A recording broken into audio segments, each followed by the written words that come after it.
আমার প্রিয় ছাত্রছাত্রীরা, সোমনাথদার কোচিং সেন্টারে তোমাদের সবাইকে স্বাগত। আজকের ভিডিওতে থাকছে নবম শ্রেণী আধুনিক ভূগোল ও পরিবেশ সম্পূর্ণ নতুন সংস্করণ। রণজিৎ গড়াং, দেখো নবম শ্রেণী প্রান্তিক প্রকাশনী, এই পাঠ্য বইটির দ্বিতীয় অধ্যায়ের অনুসরণীর প্রশ্ন উত্তর নিয়ে আলোচনা হবে। দেখে নাও, দ্বিতীয় অধ্যায়ের নাম হচ্ছে পৃথিবীর গতি সমূহ এবং অনুসরণীর প্রশ্ন শুরু হচ্ছে দেখো 25 পেজে এখান থেকে। ঠিক আছে, তোমরা অন্যান্য যে প্রকাশনীর বই পড়ছো টেক্সট বুক, তার নাম আমাকে কমেন্ট করে জানাও, তাহলে আমি চেষ্টা করব প্রত্যেকটা প্রকাশনীর এইভাবে অধ্যায় টু অধ্যায় অনুশীলনের প্রশ্ন উত্তর সলভ করে দেওয়া। তো চলো আমরা ভিডিও শুরু করি। দেখো, প্রথমে আমাদের প্রশ্নের মান 1 দেখে নাও। 1 নম্বর প্রশ্ন বলেছে সৌরজগতের প্রধান গ্রহ, উত্তর হচ্ছে অপশন খ লিখবে 8টি। 2 নম্বর প্রশ্ন দেখো কোনটি বামন গ্রহ, তা লিখবে অপশন ঘ লিখবে প্লুটো। 3 নম্বর প্রশ্ন দেখো কোন গ্রহটির আবর্তন সময় পৃথিবীর মতোই, অপশন গ লিখবে মঙ্গলের। 4 নম্বর প্রশ্ন কোন গ্রহটির আবর্তনের দিক সম্পূর্ণ আলাদা, উত্তর হচ্ছে অপশন ঘ লিখবে ইউরেনাস।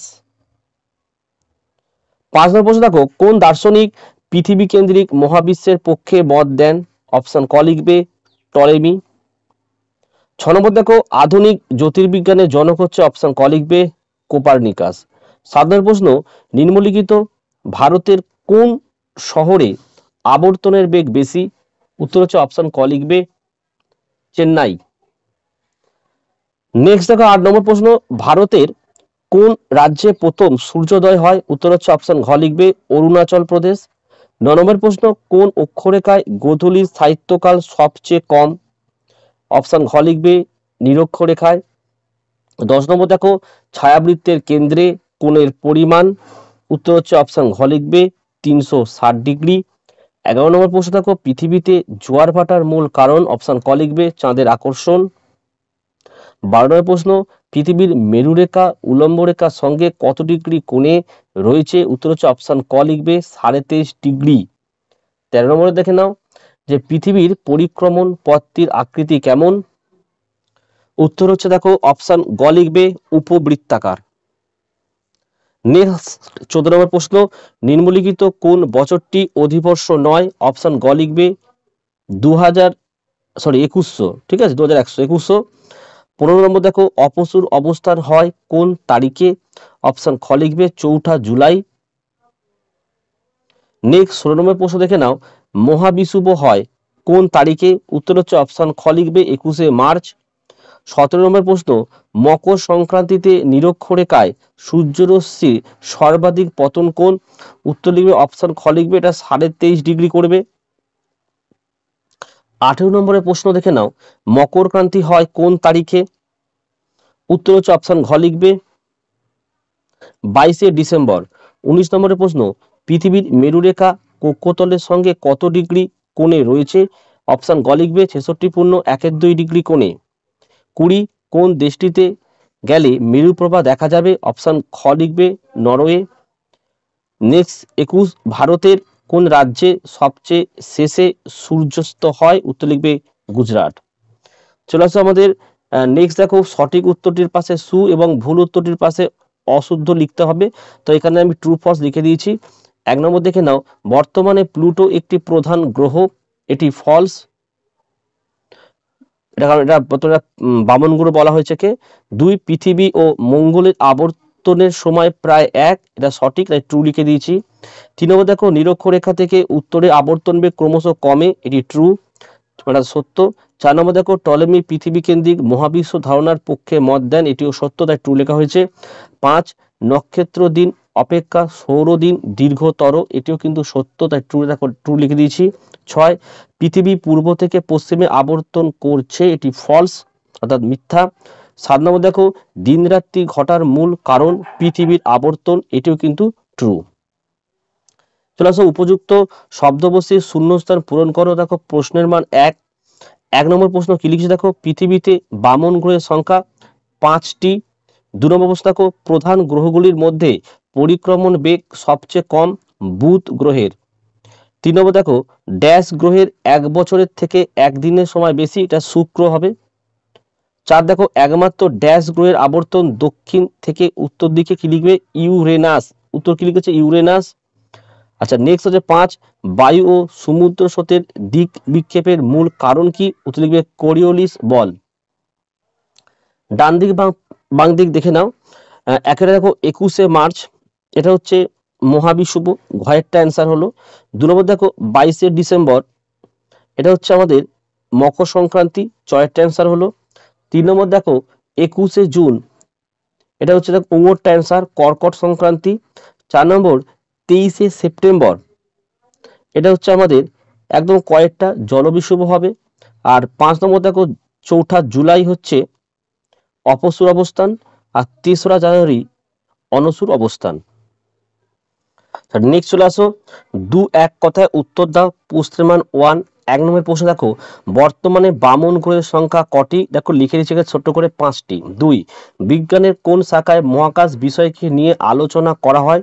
কি লিখবে? জ্যোতির্বিজ্ঞান। ঠিক আছে। 3 দেখো পৃথিবীর সৌরদিনের প্রকৃত সময় কত? লিখবে 24 ঘন্টা।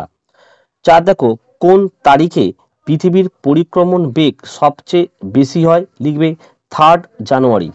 5 নম্বর দেখো পৃথিবীর কক্ষপথটির আকৃতি কেমন? লিখবে উপবৃত্তাকার। 6 কক্ষতলের কোন স্থানে সূর্য রয়েছে? কি লিখবে? নাভিতে। 7 কোন প্রধান গ্রহটি দক্ষিণ থেকে উত্তরে আবর্তিত হচ্ছে? উত্তর হচ্ছে ইউরেনাস। 8 মধ্যাহ্ন সূর্যের ঠিক পরবর্তী সময়কে আমরা কি বলি? লিখবে মধ্যরাত্রি। 9 রবিবার সময় 21শে মার্চ তারিখে সূর্য কোন অক্ষরেখায় লম্বভাবে কিরণ দেয়? লিখবে নিরক্ষরেখায়। ঠিক আছে। এবারে আমরা প্রশ্নের মান 2 দেখে নেব। দেখে নাও 1 নম্বর প্রশ্ন কি বলেছে দেখো বামন গ্রহ কি? এটা তোমাদের পাঠ্য বইয়ের পেজ 6 নম্বর পেজে তোমরা দেখে নাও। এটা হচ্ছে 6 নম্বর পেজে এই উত্তরটা পাবে। ঠিক আছে, দেখে নাও। তো এই হচ্ছে আমাদের 6 নম্বর পেজ। দেখো এই যে বামন গ্রহ হচ্ছে কুলীন গ্রহের পার্থক্য, আয়তন লিখবে, বৈশিষ্ট্য লিখবে এবং সংখ্যা লিখবে। নেক্সট প্রশ্ন দেখো 2 নম্বর প্রশ্ন বলছে দেখো প্লুটোর বর্তমান পরিচয় কি? দেখো এটার উত্তরটা খুব একটা বড় নেই, একটুকুনি তোমরা লিখবে, সম্বন্ধে দেখে নাও। তো প্রশ্ন ছিল প্লুটোর একটি পরিচয়। দেখো প্লুটো বর্তমানে হচ্ছে একটি বামন গ্রহ এবং দেখো সূর্য থেকে দূরত্ব এত কিলোমিটার লিখবে এবং আবর্তন দেখো পৃথিবীর সাপেক্ষে হচ্ছে 6.39 দিন এবং পরিক্রমণ হচ্ছে 247.9 বছর। জাস্ট এটুকুনি তোমরা তথ্য দিলেই হবে। 3 নম্বর প্রশ্ন সূর্যের দৈনিক আপাত গতি কি? পাঠ্য বইয়ের পেজ 15, এর উত্তরটা পাচ্ছ তোমরা 15তে। দেখো এই যে সূর্যের দৈনিক আপাত গতি লিখবে যে পৃথিবীর সাপেক্ষে সূর্য স্থির আর পৃথিবী নিজ অক্ষের ওপর পশ্চিম থেকে পূর্ব দিকে ঘুরছে বলেই প্রতিদিন সূর্য পূর্ব দিকে ওঠে এবং পশ্চিম দিকে অস্ত যায়। তবে আমাদের কাছে মনে হয় সূর্যই পূর্ব থেকে পশ্চিম দিকে ঘুরছে। সূর্যের এই অবস্থানের আপাত পরিবর্তনই হলো সূর্যের দৈনিক আপাত গতি। ঠিক আছে, আর যদি ছবিটা দিয়ে দাও আরো ভালো হবে। ঠিক আছে, নেক্সট প্রশ্ন দেখো 4 নম্বরের প্রশ্ন দেখো কোরিওলিস বল কি? তো এটার উত্তর হচ্ছে পাঠ্য বইয়ের পেজ 16। ঠিক আছে, দেখো পেজ 16 এখান থেকে তোমরা লিখবে যে আবর্তনের কারণে পৃথিবীর উপর যে বল সৃষ্টি হয় তা হলো কোরিওলিস বল। এই বলের প্রভাবেই বায়ু, সমুদ্র স্রোত ইত্যাদি সোজাসুজি প্রবাহিত না হয়ে উত্তর গোলার্ধের ডান দিকে এবং দক্ষিণ গোলার্ধের বাম দিকে বেঁকে যায়। এটি হলো ফ্রেলের সূত্র। ঠিক আছে, তোমরা উত্তরটা এখান থেকে এত অবধি লিখে নেবে। নেক্সট দেখো ছায়াবৃত্ত কি? 5 নম্বরের প্রশ্ন, পেজ 16তে তোমরা এটা পেয়ে যাবে। দেখো এটা হচ্ছে পেজ 16, উত্তরটা এখান থেকে লিখবে। দেখো ছায়াবৃত্ত, যে পৃথিবীর আলো ও অন্ধকারের সীমারেখা হলো ছায়াবৃত্ত। পৃথিবী গোল বলে ছায়াবৃত্ত পূর্ণবৃত্ত অবস্থানে থাকে, যার একদিকে হয় দিন ও অপর দিকে হয় রাত। ছায়াবৃত্ত বরাবর উষা ও গোধূলি হয়। পৃথিবী আবর্তিত হচ্ছে বলে ছায়াবৃত্ত এক স্থানে স্থির নয়, সর্বদা পশ্চিম দিকে সরতে থাকে এবং ছায়াবৃত্ত ঘুরতে থাকে বলেই দিন ও রাত্রির পর্যায়গুলিও পরিবর্তিত হয়। 6 নম্বর প্রশ্ন দেখো উষা ও গোধূলি কি? এটার উত্তরও তোমরা পেজ 16তে পেয়ে যাবে। দেখো এটা হচ্ছে আমাদের পাঠ্য বইয়ের পেজ 16। দেখো উষা আর গোধূলি, এখান থেকে উত্তরটি তোমরা এত বড় লিখবে। ঠিক আছে। নেক্সট দেখো তোমরা 7 নম্বর প্রশ্ন, পৃথিবীর আবর্তন না থাকলে কি হতো? পাঠ্য বইয়ের পেজ 18 এর উত্তর দেখে নাও। দেখো, আবর্তন না থাকলে কি হতো লিখবে, আবর্তন না থাকলে সূর্যের দিকের আলোকিত অংশ চিরদিন এবং বিপরীত অংশে চিররাত্রি থাকতো, ফলে একদিকে প্রবল উষ্ণতায় সব পুড়ে ছাই হতো এবং উল্টো দিকে প্রবল ঠান্ডায় কোনো কিছুই জন্মাতো না। নেক্সট আমাদের 9 নম্বরের প্রশ্ন দেখে নাও, পৃথিবীর কক্ষপথের দুটি বৈশিষ্ট্য উল্লেখ করো। না সরি, 8 হবে, পৃথিবীর পরিক্রমণ কি? এটার উত্তর কিন্তু আমরা 18 নম্বর পেজে পাবো। উত্তরে তোমরা এখান থেকে লিখবে, দেখো, সূর্যকে মাঝখানে রেখে পৃথিবী আবর্তন করতে করতে নির্দিষ্ট পথে ঘড়ির কাঁটার বিপরীতে নির্দিষ্ট সময় প্রদক্ষিণ করছে, একেই পৃথিবীর পরিক্রমণ বলা হয়। ঠিক আছে, পৃথিবীর একবার পরিক্রমণের সময় লাগে 365 দিন 5 ঘন্টা 48 মিনিট ও 46 সেকেন্ড। এই সময় হলো সৌর বছর।